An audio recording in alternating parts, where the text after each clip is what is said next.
नमस्ते, शुभ दोपहर और एक बार फिर आपका स्वागत है। आज हम कॉन्फ्रेंस नंबर 38 का अध्ययन करेंगे, जिसका शीर्षक है the difficult path and the क्रिस्टिक work.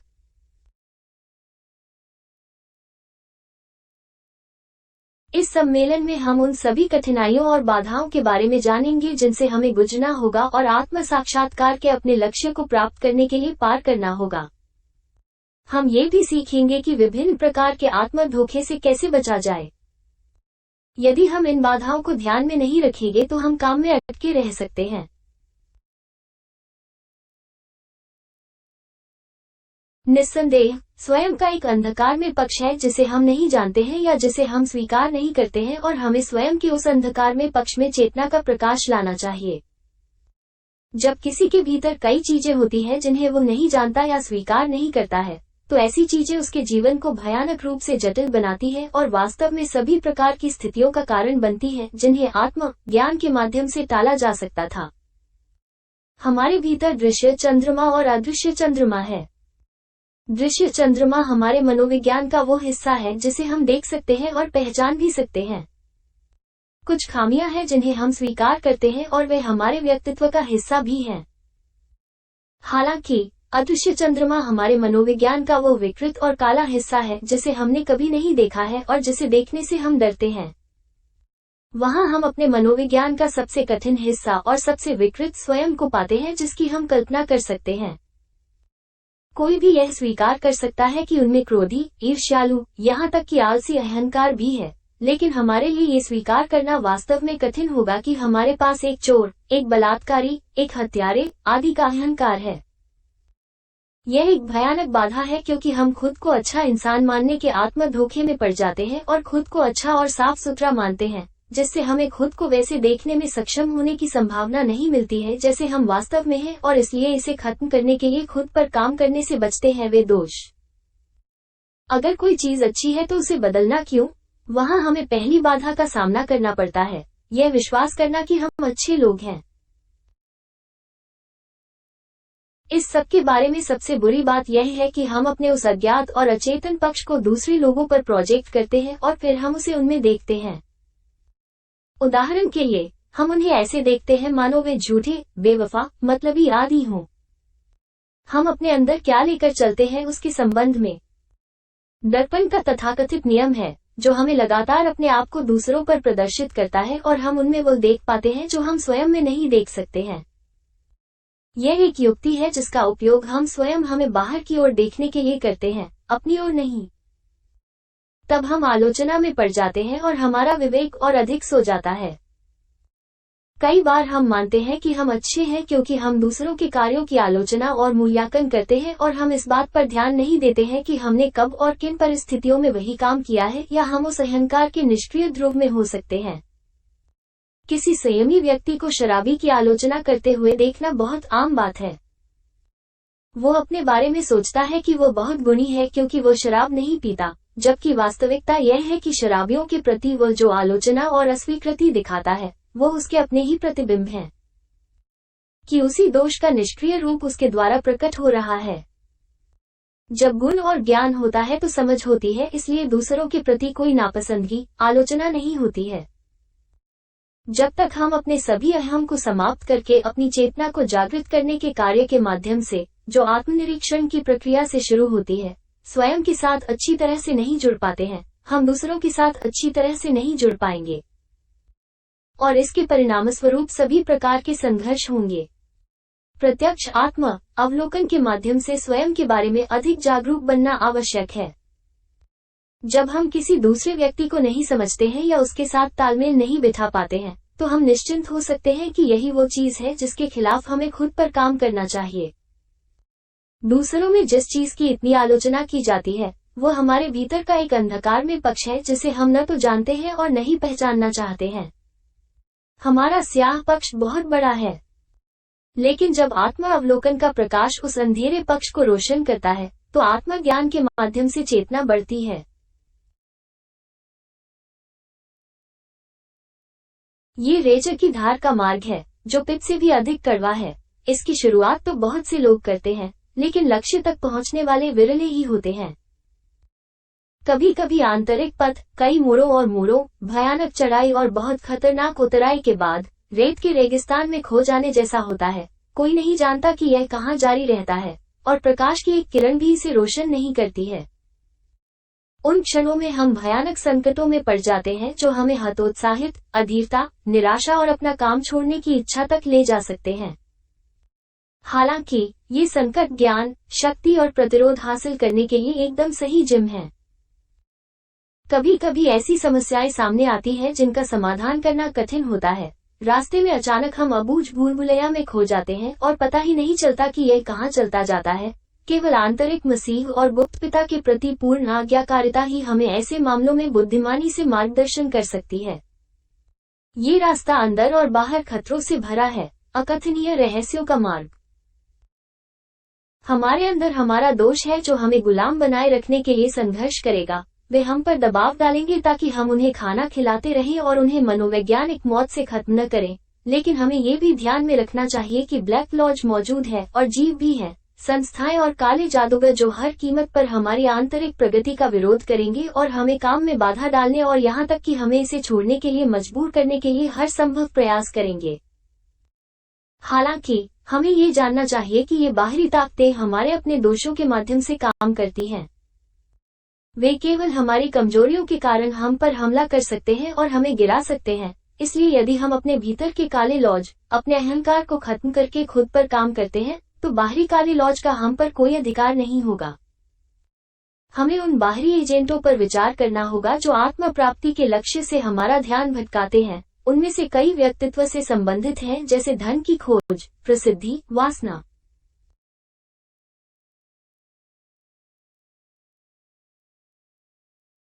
इस आंतरिक पथ पर जब हम मानते हैं कि हम बहुत अच्छे से जा रहे हैं, तो वास्तव में हम बहुत बुरी तरह से जा रहे हैं, और जब हम मानते हैं कि हम बहुत बुरी तरह से जा रहे हैं, तो ऐसा होता है कि हम बहुत अच्छे से जा रहे हैं।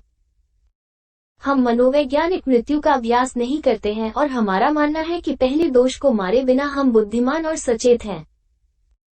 यदि हम 3 कारकों का अभ्यास कर रहे हैं तो हम अपने मनोविज्ञान में और अधिक गहराई तक जाने में सक्षम होंगे और यह हमें अपने विकृत मनोविज्ञान के अधिक से अधिक विवरण देखने की अनुमति देगा। इसलिए हम उस दयनीय स्थिति के बारे में अधिक से अधिक जागरूक हो जाएंगे जिसमें हम हैं स्वयं को खोजें।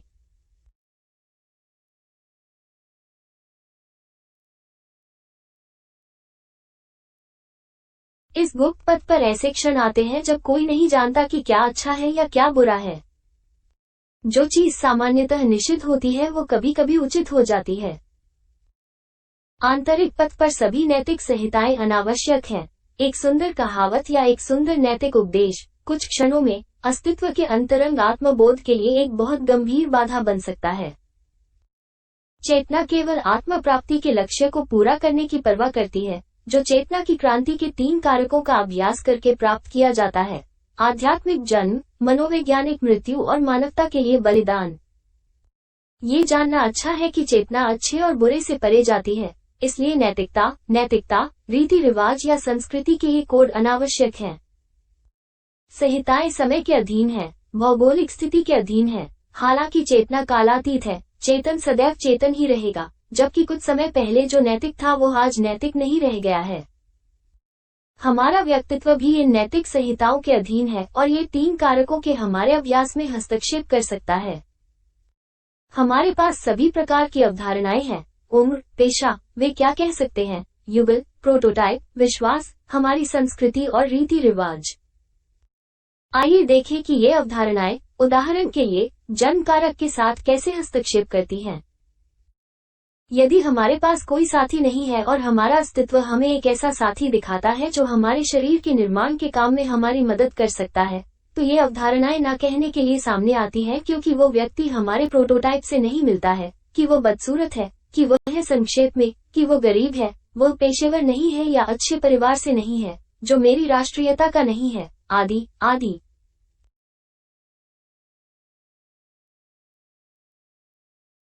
अगली बाधा कर्म है।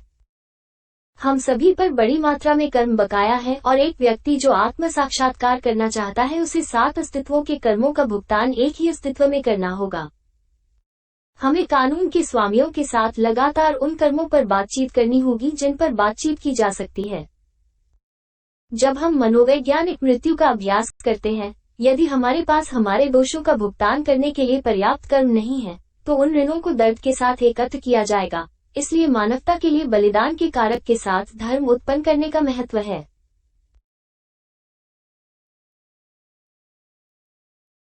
एक और बाधा समान पथों की बड़ी संख्या होगी। कई छद्म गूढ़ या छद्म गुप्त विद्याएं हैं।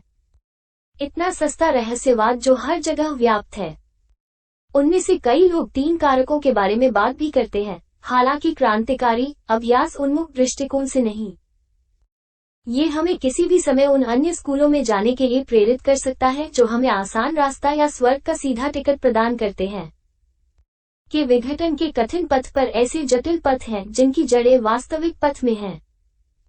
रेजर की धार के रास्ते से कई रास्ते निकलते हैं, लेकिन वे कहीं नहीं जाते। उनमें से कुछ हमें रसातल और निराशा की ओर ले जाते हैं। ऐसे रास्ते हैं जो हमें ब्रह्मांड के ऐसे या ऐसे क्षेत्रों की महिमा में बदल सकते हैं, लेकिन ये किसी भी तरह से हमें शाश्वत सामान्य ब्रह्मांडीय पिता की गोद में वापस नहीं लाएगा। अत्यंत पवित्र प्रकृति के मार्ग हैं, अवर्णनीय, आकर्षक। दुर्भाग्य से केवल वे ही हमें नारकीय संसार के जलमग्न पतन की ओर ले जा सकते हैं। रास्ते में हमें सबूत भी मिलेंगे। आइए याद रखें कि यह परीक्षण का मार्ग है और इन परीक्षणों के माध्यम से ही हमें मापा जाएगा। तत्वों के परीक्षण और विवरण के परीक्षण हैं। तत्वों की परीक्षा 4 है: पृथ्वी, जल, अग्नि और वायु। पृथ्वी तत्व से संबंधित परीक्षण दरिद्रता के परीक्षण हैं। वहां हमारी सहने की क्षमता को मापने के लिए हमें अनिश्चित आर्थिक परिस्थितियों में रखा जाएगा। पानी हमारी बुद्धि और परिस्थितियों के अनुकूल ढलने की क्षमता को मापता है। आग हमारी भावनाओं पर नियंत्रण को मापती है और हवा चीजों के प्रति हमारे लगाव को मापती है। विवरणों के पथ ही वे हैं जो हमें सबसे आसानी से गिरा देते हैं, क्योंकि हमें यह एहसास ही नहीं होता कि वे परीक्षण हैं। जो परिस्थितियां पहले हमारे लिए सामान्य थी, वे अब परीक्षण बन गई हैं। हम सड़क पर जाते हैं और एक 5 सेंट का सिक्का देखते हैं। यदि आप झुकते हैं और उसे उठाते हैं तो आप वो सबूत खो देते हैं, क्योंकि यह चोर के अहंकार का एक विवरण है जो वहां दिखाई देता है। ते हैं और एक 5 सेंट का सिक्का देखते हैं। यदि आप नीचे उतरकर उसे उठाते हैं तो आप मुकदमा हार जाते हैं, क्योंकि यह चोर के स्वयं का एक विवरण है जो वहां प्रकट हो रहा है। यदि हमारा साथी हमसे कुछ मांगता है और हम क्रोध को आपत्तिजनक भाव या शब्द के साथ प्रकट होने देते हैं, तो हम क्रोध के विवरण आदि के संबंध में एक और परीक्षा खो देते हैं।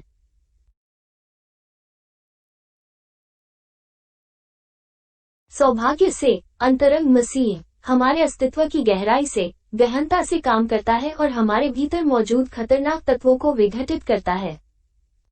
मसीह का जन्म मनुष्य के हृदय में एक बच्चे के रूप में हुआ है, लेकिन जैसे ही वह हमारे भीतर मौजूद अवांछनीय तत्वों को समाप्त करता है, वह धीरे धीरे बढ़ता है जब तक कि वह एक पूर्ण मनुष्य नहीं बन जाता। लेकिन आइए याद रखें कि हमें पहले पर्वत के पूरे रास्ते की यात्रा करनी चाहिए ताकि यह मसीह हमारे भीतर पैदा हो। यह मार्ग अग्नि जलाने से शुरू होता है, जो हमारे केंद्रों को संतुलित करने और 3 कारकों के साथ काम करने के बाद होता है। जब अग्नि जलती है तो भौतिक शरीर का पुनर्जनन शुरू होता है, फिर प्राणिक शरीर का पुनर्जनन होता है, फिर सूक्ष्म, मानसिक और कारण शरीर का निर्माण होता है। वहां जब कारण शरीर का निर्माण हो जाता है तो सीधे मार्ग या निर्वाण का विकल्प प्रस्तुत किया जाता है। यदि व्यक्ति निर्वाण चुनता है तो वे एक प्रकार के स्वर्ग में जाएंगे और अब तक उन्होंने जो धर्म उत्पन्न किया है उसके अनुसार उन्हें वह दिया जाएगा जो वे चाहते हैं। हालांकि वे मसीह के प्रति गद्दार बन जाते हैं, क्योंकि यह सीधे रास्ते का चुनाव है जो आगे बढ़ता है हमें ईसाईकरण के लिए। जो लोग सही रास्ता चुनते हैं उन्हें अपनी दिव्य आत्मा के साथ एक होने का अधिकार है, जिसे एक आदर्श विवाह के रूप में जाना जाता है, और मानव और परमात्मा के उस मिलन से ही मसीह की कल्पना और जन्म हुआ है।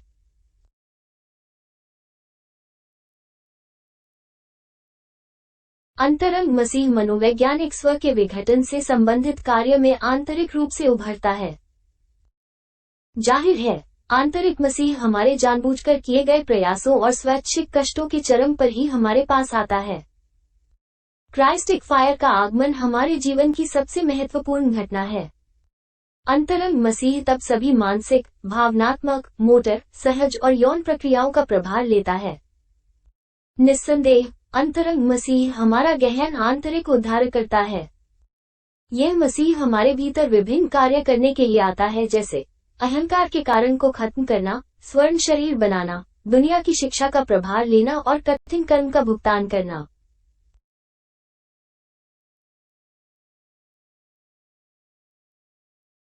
वो पूर्ण होते हुए भी जब हमारे अंदर प्रवेश करेगा तो अपूर्ण प्रतीत होगा।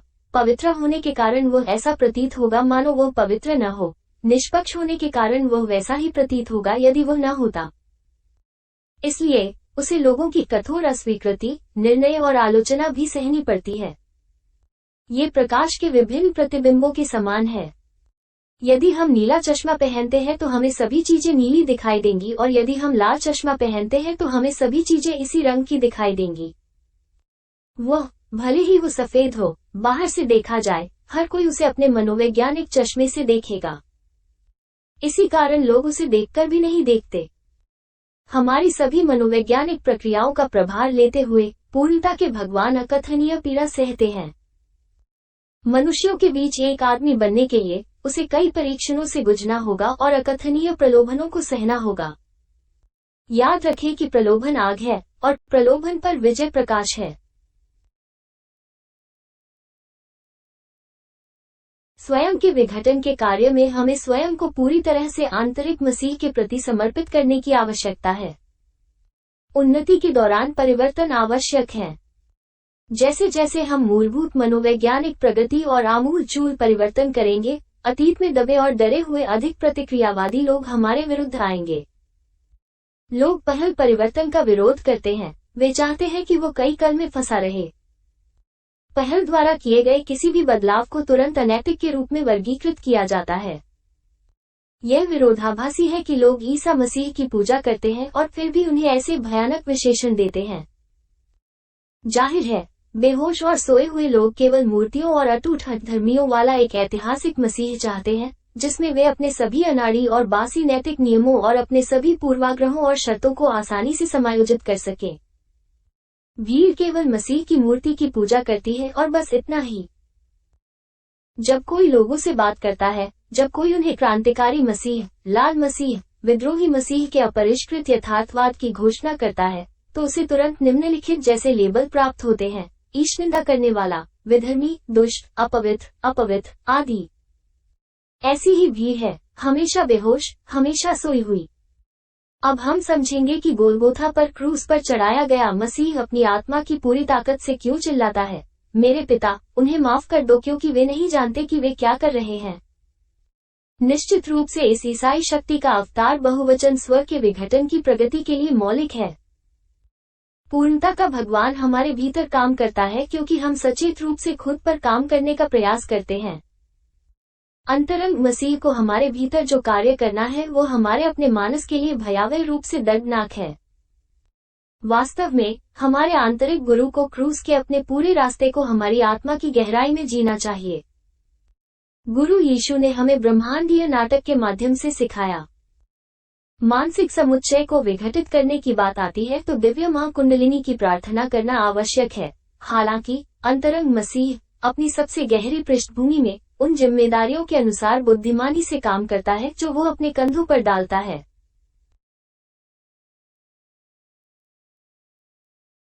और यह आज का सम्मेलन है। हमसे जुड़ने के लिए आपका बहुत बहुत धन्यवाद, और हम आशा करते हैं कि आपको इनमें से प्रत्येक पहलू पर विचार करने के लिए प्रोत्साहित किया जाएगा ताकि वे हमें आश्चर्यचकित न करें और हमें हमारे आंतरिक कार्य में न रोकें। मैं आपको अगले सम्मेलन में आमंत्रित करता हूं, जहां हम सीखेंगे कि दैनिक जीवन की चीजों से अपनी पहचान न बनाएं और हमें दूसरों का मूल्यांकन क्यों नहीं करना चाहिए। हम सीखेंगे कि दर्पण कानून कैसे काम करता है और हम इस पर कैसे काबू पा सकते हैं। अगली बार तक